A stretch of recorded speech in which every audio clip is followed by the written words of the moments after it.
नमस्कार साथियों, मैं कृष्णा। आप देख रहे हैं अपना YouTube channel Krishna sir GS knowledge में। साथियों, आज झारखंड के क्षेत्रीय राजवंश के अंतर्गत रामगढ़ राज्य की चर्चा करेंगे। तो रामगढ़ राज्य साथियों, इनका भौगोलिक दृष्टिकोण देखें तो उत्तर में हम लोग चाय राज और खलडिया राज देख रहे हैं। दक्षिण में हम लोग छोटानागपुर का खास वंश और पंचेत राज देख रहे हैं। पूर्व में झरिया राज देख रहे हैं। पश्चिम में पलामू राज। ये इनका भौगोलिक दृष्टिकोण था। तो साथियों, रामगढ़ राज्य की स्थापना किसने की? बागदेव सिंह ने 1368 ईस्वी में की।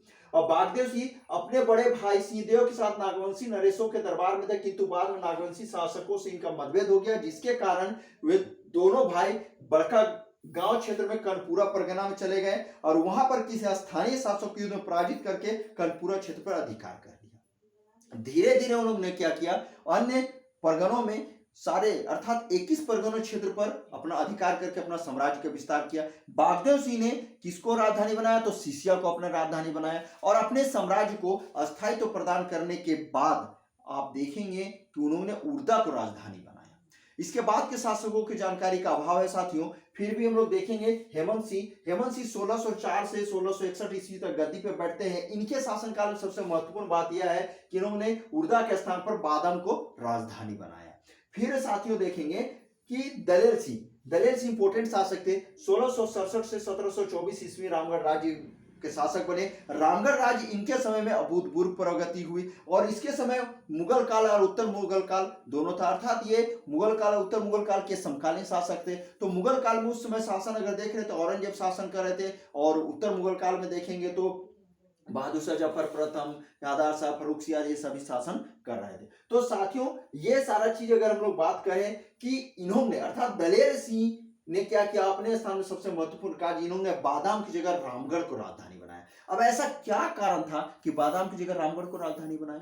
तो मेन वजह क्या थी? उस समय बादाम भौगोलिक दृष्टिकोण से और सामरिक दृष्टिकोण से असुरक्षित था। यही वजह है कि दलेर सिंह ने बादाम की जगह रामगढ़ को राजधानी बनाया। फिर देखेंगे दलेर सिंह 1718 ईस्वी में छह राज्य के शासक कौन थे? ये राजा कौन थे? मगर सिंह। इनकी उन्होंने हत्या कर दिया, उनके क्षेत्रों पर अधिकार कर लिया। यही नहीं, देखेंगे 1719 ईस्वी में चेरो राजा रंजीत सिंह ने दलेर सिंह की मदद से नागवंशी राजा से टोरी परगना को छीन लिया।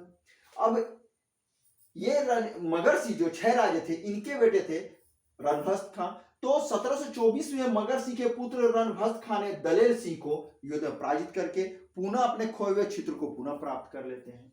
फिर साथियों देखेंगे कि 1724 में कहीं कहीं दलेर सिंह की मृत्यु हो जाती है। यहाँ की जब अवस्था देखें तो ये उत्तर मुगल काल का आता है कार्यकाल। तो वहां साथियों देखेंगे इसके बाद दलेर सिंह कहीं न कहीं विष्णु सिंह गद्दी पे बैठते हैं, जिसका चर्चा हम लोग उत्तर मुगल काल में करेंगे। फिर मैं थोड़ी चर्चा कर रहा हूं जो 1724 से 1763 ईस्वी में गद्दी पे बैठते हैं इस और ये 1747 ईस्वी तक गद्दी पे बैठे। इनके समकालीन बंगाल के नवाब थे अलीवर्दी खां। अलीवर्दी खां ने क्या किया, इनसे अर्थात विष्णु सिंह से कर वसूलने के लिए, सालाना कर जो हिदायत वसूलने के लिए हिदायत अली खां को भेजा। कहीं ना कहीं ये बंगाल के नवाब को अपना कर नहीं दे रहे होंगे, इसलिए उन्होंने अर्थात अलीवर्दी खां ने हिदायत अली खां को इनके विरुद्ध भेजा और उन्होंने 12,000 सालाना विष्णु सिंह से क्या किया, राशि निर्धारित किया।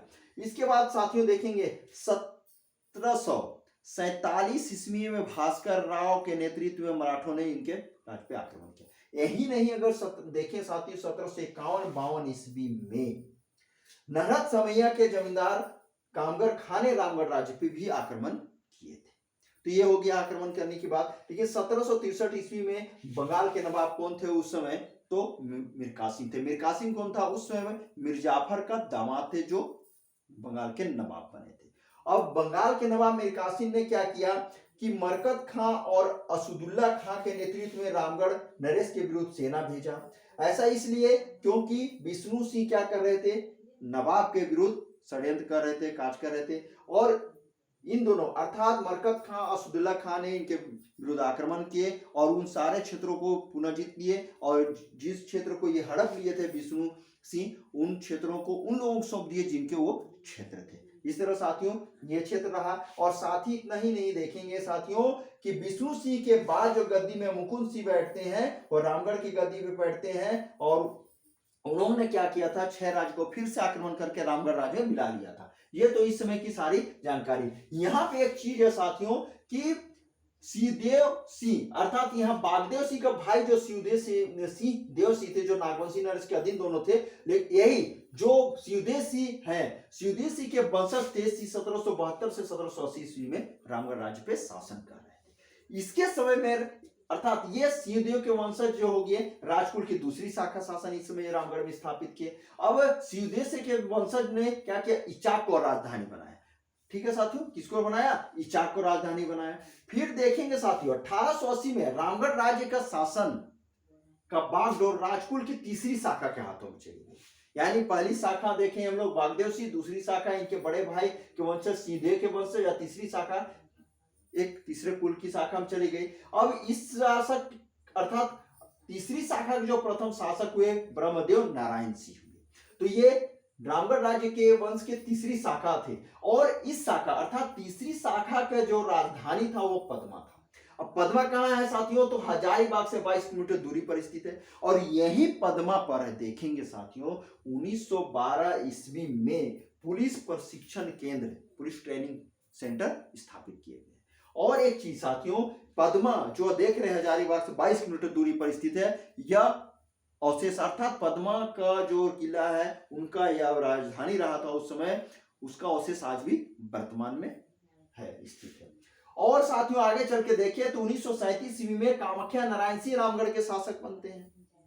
और कामाख्या नारायण सिंह के बाद आगे बहुत सारी चीज की चर्चा हमें अभी नहीं प्राप्त है, लेकिन जब देश आजाद तो 15 अगस्त 1947 हो गई। उसमें भारत देश में बहुत सारे जमीन थे, तो बिहार में भी बहुत सारे जमीन भूमि राजा महाराजाओं के अधीन रहे। इसी कारण देखेंगे 26 जनवरी 1955 ईस्वी को बिहार राज्य भूमि सुधार अधिनियम की धारा 3, ध्यान रखेंगे कौन सा, धारा 3 के तहत रामगढ़ राज्य का अस्तित्व को समाप्त कर दिया गया। और पदमा जो देख रहे हैं सारा क्षेत्र पुलिस केंद्र जो स्थापित किया गया था, अन्य भी सारा क्षेत्र भूमि औरों को दे दिया गया, यानी राज्य सरकार ने ले लिया। और ऐसे भी पदमा जो है बिहार सरकार के अधीन आ गया। तो साथियों यह है हजारीबाग क्षेत्र में रामगढ़ राज्य। तो साथियों रामगढ़ राज्य उसमें हजारीबाग क्षेत्र में पड़ रहा था। अभी रामगढ़ जिला बना है 12 सितंबर 2007 को बना है। तो साथियों ये वीडियो से आप अपना फायदा उठाइए, लाभ उठाइए, एग्जाम के लिए अपने आप को पूरी तरह से प्रिपेयर कर लीजिए। साथियों तो ये वीडियो आपको कैसी लगी अवश्य हमें कमेंट जरूर कीजिएगा, शेयर कीजिएगा, इस वीडियो को लाइक भी कीजिएगा और सब्सक्राइब करना तो कतई नहीं भूलिएगा। अर्थात हो न हो आप इसे देखिए और सब्सक्राइब अवश्य करें। नमस्कार।